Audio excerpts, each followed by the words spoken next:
3 minutes అడుగుతున్నాడు sir. Governor గారి తీర్మానానికి మద్దతుగా మాట్లాడటానికి అవకాశం ఇచ్చిన గౌరవనీయులు స్పీకర్ గారికి నమస్కరిస్తూ, చాలా స్పష్టంగా ఉన్నది ఉన్నట్టుగా గవర్నర్ గారి ప్రసంగం ఆద్యంతం చక్కగా సాగింది.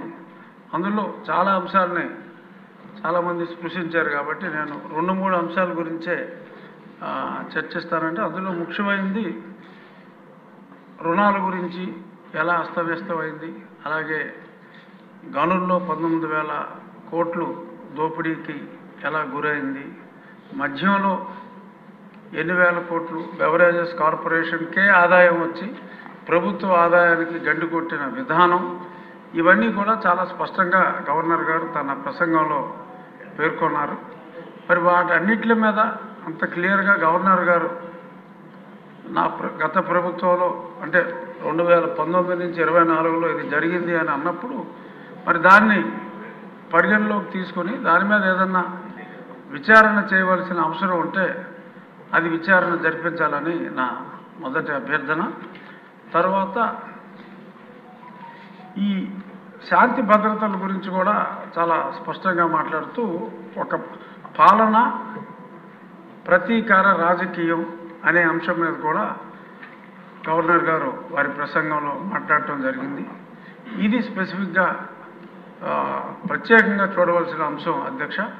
ఎందుకంటే పాలన ప్రతీకారం, ఎక్కడ ప్రతీకార రాజకీయంలో కొన్ని వేల కేసులు ఎంతోమంది మీద చాలా అన్యాయంగా జస్ట్ ఇప్పటి రూలింగ్ పార్టీకి కేవలం నోటితో మద్దతు తెలియజేసిన ఒక ఫ్లెక్సీ ఎవరైనా వేసినా కూడా వాళ్ళందరి మీద కేసులు పెట్టడం జరిగింది.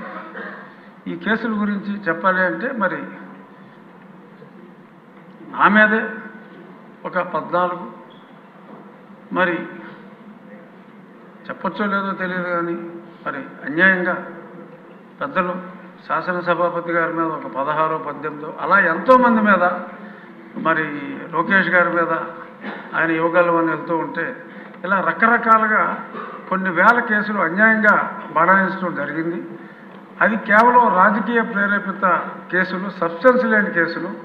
మరి అటువంటి సబ్స్టెన్స్ లేని ఎన్నో వేల కేసుల్లో మరి ఈరోజు ఒక దుష్ట పాలనని అంతమొందించడానికి, మంచి పాలన రావడానికి ఒక ట్వీట్ చేసినా కూడా కేసులు పెట్టినవి ఎన్నో వేలల్లో ఉన్నాయి. కాబట్టి వాటిని మళ్ళీ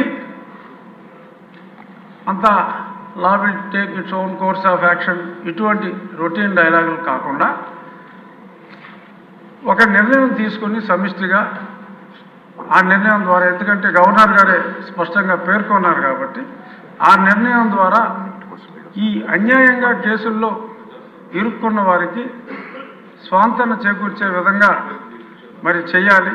అవసరమైతే క్యాబినెట్లో పెట్టి మరి గవర్నర్ గారు అప్రూవల్ తీసుకునే దిశగా మరి హోమ్ మినిస్టర్ శ్రీమతి అనిత గారు చర్యలు తీసుకోవాలి అని చెప్పి సభాముఖంగా మీ ద్వారా విన్నవించుకుంటున్నాను. ఎందుకంటే ఎన్నో వేల మంది సఫరర్స్ ఉన్నారు. కోర్టులకు వెళ్ళి ఇవన్నీ చేసుకోవాలంటే ఇది అయ్యే పని కాదు. కాబట్టి మరి గౌరవనీయ ముఖ్యమంత్రి వర్యులు సభలో లేరు కాబట్టి నేను మీకు ఉప ముఖ్యమంత్రి గారు పవన్ కళ్యాణ్ గారికి, ఎందుకంటే ఆయన కూడా అలాగే బాధితుడు, సో కాబట్టి ఆయనకి తెలుసు పెయిన్, సాక్షాత్తు ముఖ్యమంత్రి గారికి తెలుసు.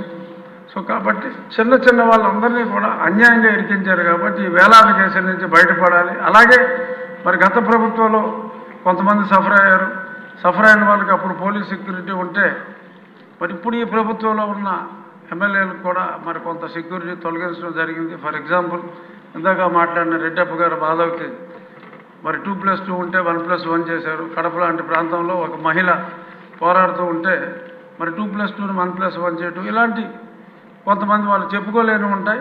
సో అంచేత ఇటువంటివి ఏమన్నా ఉన్నా కూడా ఆ రక్షణ కల్పించవలసిన అవసరం ఉందని సభాముఖంగా మరొకసారి తమకు తెలియజేస్తూ ఈ అవకాశం ఇచ్చినందుకు ధన్యవాదాలు.